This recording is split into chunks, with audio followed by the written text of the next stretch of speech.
Hi everyone, I hope you're all doing well. I am Manat Sharma from Olive Board and I hope my audio and video is clear as of now. Right. So, basically your UPSC EPFO notification is out for EO, AO and APFC. तो ये notification आपकी out हो चुकी है। तो आज हम इस क्लास में complete information about this examination हम इसकी बात करेंगे। क्या सिलेबस है, वैकेंसीज कितनी है, जॉब प्रोफाइल क्या है, सैलरी क्या है, ये सब चीज़ें हम आज डिस्कस करेंगे। ठीक है। So before I begin, if you want to download this YouTube class PDF, you can do it from the Olive Board app. Just go to the courses section. वहाँ पे there's going to be a separate folder for YouTube class PDFs. वहाँ से you can download the PDF. Alright. चलो, तो आज हम we are going to discuss about UPSC EPFO इस examination के बारे में बात करेंगे। वैकेंसीज कितनी है, एग्जाम पैटर्न क्या है, सिलेबस क्या है, एलिजिबिलिटी क्या है, जॉब प्रोफाइल क्या है, salary. This is going to be the agenda for today. Alright, it's going to be a short class क्योंकि हम इसमें क्रिस्प चीज़ें देखेंगे, सब चीज़ें देखेंगे so that you can start preparing for your examination, ताकि आप ये देख सके कि आप एलिजिबल हैं नहीं है, तो उसके अकॉर्डिंगली आप अपनी प्रेपरेशन स्टार्ट कर सकते हैं। Okay, so first of all you can see here that this is a part of the civil services examination जो ये है UPSC union public service commission. तो ये सिविल सर्विसेज है, this is not a regulatory body examination. ये UPSC के under आता है। इसमें हम रिक्रूट करते हैं, this is conducted by UPSC and recruited for this employees provident fund organisation. तो ईपीएफओ क्या है? Employees provident fund organisation. ये ministry of labour and employment के अंदर है। 2025 में अगर हम वैकेंसीज की बात करें तो एनफोर्समेंट ऑफिसर, अकाउंट्स ऑफिसर और असिस्टेंट प्रोविडेंट फंड कमिश्नर, इन तीन के लिए आपकी वैकेंसीज निकली हैं। ठीक है, तो तीन पोस्ट्स के लिए enforcement officer, accounts officer, assistant provident fund commissioner, APFC. ठीक है, कंडक्टिंग बॉडी यूपीएससी है। EPFO is the organisation, employees provident fund organisation. Total vacancies यहाँ पे है 230, तो आपके पास 230 वैकेंसीज हैं। 156 ईओ और एओ के लिए और 74 एपीएफसी के लिए। ठीक है, ये है आपका फिलहाल जो वैकेंसीज निकली हैं। ठीक है, फिर एप्लीकेशन जो इसकी स्टार्ट डेट है वो है 29 जुलाई 2025 और लास्ट डेट अप्लाई करने की है 18 अगस्त 2025। तो आप लोग इसमें अप्लाई कर सकते हैं। जो एग्जाम डेट है टेंटेटिवली 30 नवंबर 2025 के लिए है यहाँ पे। So you have good amount of time to prepare, है ना। 30 नवंबर तक के लिए है। इसका सिलेक्शन प्रोसेस कैसे रहेगा? 2 स्टेजेस में रहेगा, इसमें 3 स्टेजेस नहीं है। मेक श्योर, यूजुअली 3 स्टेजेस होते हैं एग्जामिनेशन में। इसमें पहला हो जाएगा रिक्रूटमेंट टेस्ट, आरटी जिसको बोलते हैं, या फिर इसको बोलते हैं हम प्रीलिम्स, और उसके बाद हो जाएगा इंटरव्यू। तो ये है इसका सिलेक्शन प्रोसेस, राइट। ठीक है,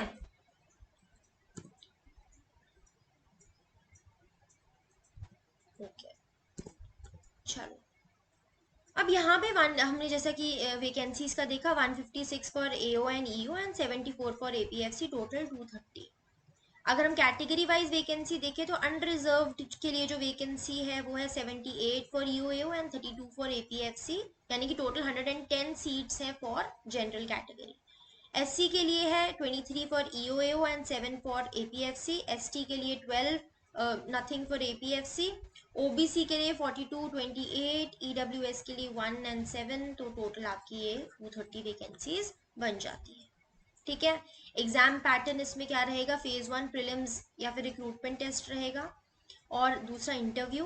टोटल मार्क्स आपका जो रहेगा 300 मार्क्स रहेंगे, जिसमें से आपको 120 questions 300 marks, 120 questions, 2.5 marks each. ठीक है, 2 घंटे का आपको ये ड्यूरेशन रहेगा। ऑब्जेक्टिव टेस्ट रहेगा, मल्टीपल चॉइस क्वेश्चंस रहेंगे उसमें, और ऑफलाइन में होगा ये आप ध्यान रखिए, ये ऑनलाइन नहीं होगा, ऑफलाइन होगा इसका। जैसे यूपीएससी का आईएएस वगैरह का जो पेपर होता है, वो सिविल सर्विसेज का पेपर, वैसे ही ये रहेगा। नेगेटिव मार्किंग इसमें 1/3 है ईच करेक्ट के लिए। ठीक है, जो यानी कि 0.83 मार्क्स कटेंगे आपके, 1/3 कटेंगे ऑफ 2.5 मार्क्स। तो 2.5 मार्क्स का जो आपका एक क्वेश्चन है उसमें जो 0.83 मार्क्स आपके डिडक्ट होंगे फॉर अ नेगेटिव आंसर। ठीक है, ठीक है, तो एग्जाम स्ट्रक्चर यही रहेगा, 1/3 डिडक्ट फॉर इनकरेक्ट आंसर, 2 घंटे का आपका पेपर रहेगा, 300 मार्क्स का टेस्ट होगा, ठीक है, और 120 क्वेश्चन रहेंगे, ठीक है। एंड अगर हम मीडियम देखें तो इंग्लिश और हिंदी दोनों में अवेलेबल रहेगा। ग्रेजुएट लेवल का इसमें आपको डिफिकल्टी जो स्टैंडर्ड रहेगा वो ग्रेजुएट लेवल का रहेगा। कॉन्सेप्चुअल क्लैरिटी में इसमें हम फोकस करेंगे, प्रैक्टिकल नॉलेज पे फोकस करेंगे। उसके अलावा इंटरव्यू मार्क्स रहेंगे आपके 100 मार्क्स का इंटरव्यू होगा। और मिनिमम जो पासिंग मार्क्स हैं इंटरव्यू के लिए, जनरल के लिए रहेंगे 50, ओबीसी के लिए 45, एससी एसटी के लिए 40। तो टोटल स्कोर जो कैलकुलेशन है 400 मार्क्स, जो 300 मार्क्स है आपका जो पहला टेस्ट है रिक्रूटमेंट टेस्ट, और 100 मार्क्स का आपका इंटरव्यू, ठीक है। अच्छा, इसमें जो सिलेबस रहेगा, जनरल इंग्लिश रहेगी। जनरल इंग्लिश में आप मान लीजिए comprehension, grammar, vocabulary, synonyms, antonyms, है ना, ये सब रहेंगे। सेंटेंस करेक्शन, फिर इंडियन फ्रीडम स्ट्रगल अगर हम बात करें, बेसिक इंडियन फ्रीडम स्ट्रगल की बात करें, आपका मॉडर्न हिस्ट्री का पार्ट हो जाएगा। Revolts and uprising, national movements, Gandhi era and events, social reform movements, और ये जो इंपॉर्टेंट पर्सनालिटीज रहेंगी। जो current events and developmental issues हैं, उसमें national and international current affairs, government schemes and policies, social and economic development issues. Indian polity और economy से कुछ क्वेश्चंस आएंगे, जैसे हो गया constitution, fundamental rights, parliament, president, judiciary, economic planning, GDP, inflation, economic reforms, ये सब, है ना। जो अकाउंटिंग प्रिंसिपल्स, आपके जनरल अकाउंटिंग प्रिंसिपल्स रहेंगे, अकाउंटिंग बेसिक्स जैसे journal, ledger, trial balance, income and expenditure, balance sheet, ये सब रहेगा। Industrial relations and labour laws, जो लेबर कोड्स हैं आपके, सोशल सिक्योरिटी एक्ट्स हैं, इंडस्ट्रियल डिस्प्यूट्स एक्ट है। General science and computer knowledge में आपका फिजिक्स, केमिस्ट्री, बायोलॉजी की थोड़ी बेसिक्स, जस्ट बेसिक्स, है ना, वो रहेंगे। और MS office, internet, hardware and software fundamentals, ये रहेगा। General mental ability and quantitative aptitude में verbal and non verbal reasoning, data interpretation, percentages हो गए, profit and loss, time and work, ये थोड़ा बेसिक एप्टीट्यूड रहेगा। सोशल सिक्योरिटी इन इंडिया में EPFO, ESI, PFRDA, retirement benefits, थोड़ा सा इन सब चीजों के बारे में हमें पता करना होगा, ठीक है। तो ये सब आपका सिलेबस रहेगा,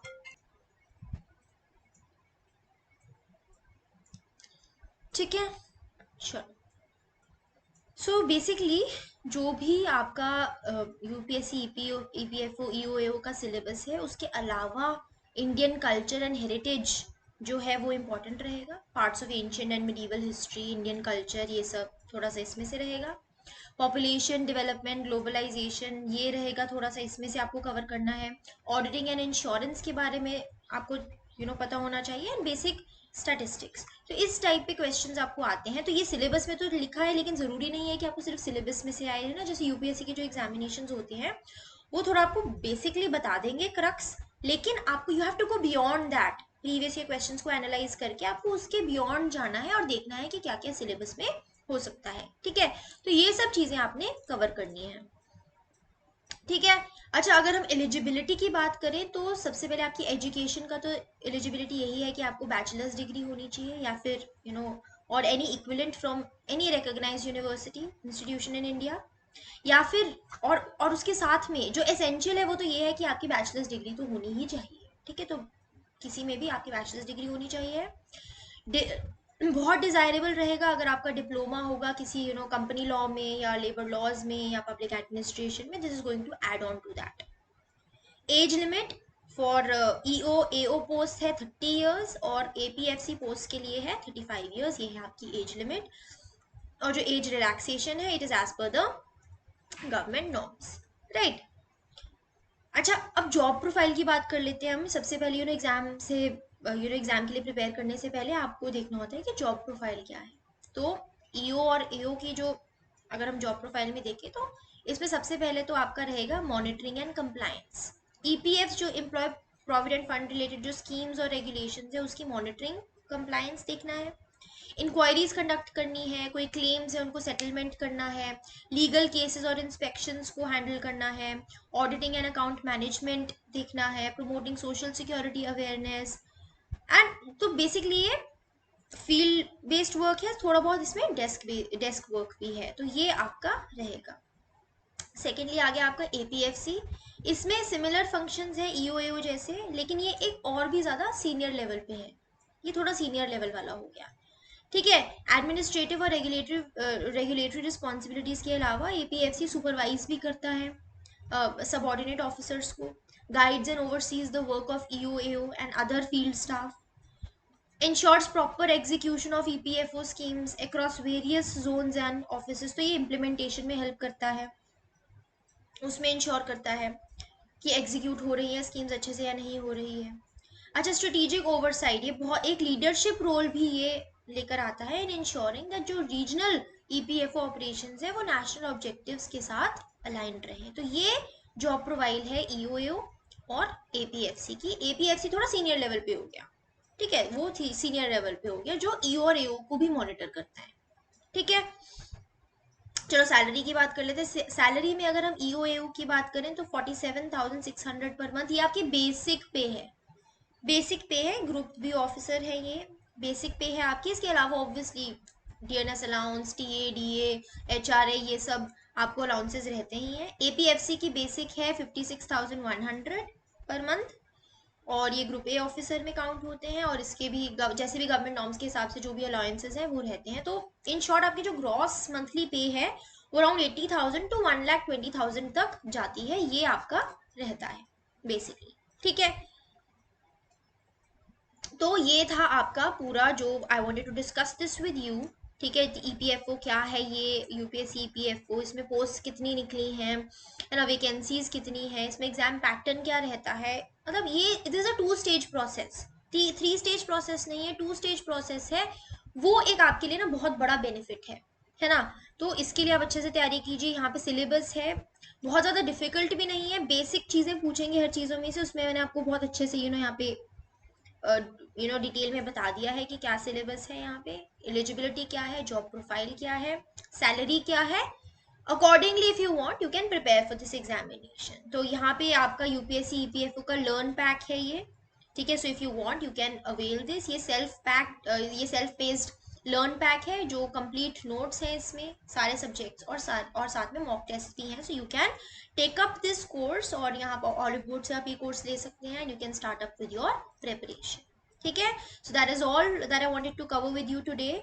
ठीक है, and if you want to connect with me beyond these sessions तो मन्नत एजुकेटर मेरा टेलीग्राम हैंडल है, तो आप यहाँ पे मुझसे कनेक्ट कर सकते हैं। कुछ भी आपने पूछना है इससे related, you can connect with me through this Telegram group. ठीक है, और कोई भी क्वेश्चन है you can ask in the comment section, we will reply to you. ठीक है, so that is all. Thank you so much, have a good day, study all of you, all the best to all of you, and I will see you all in my next one. Bye bye.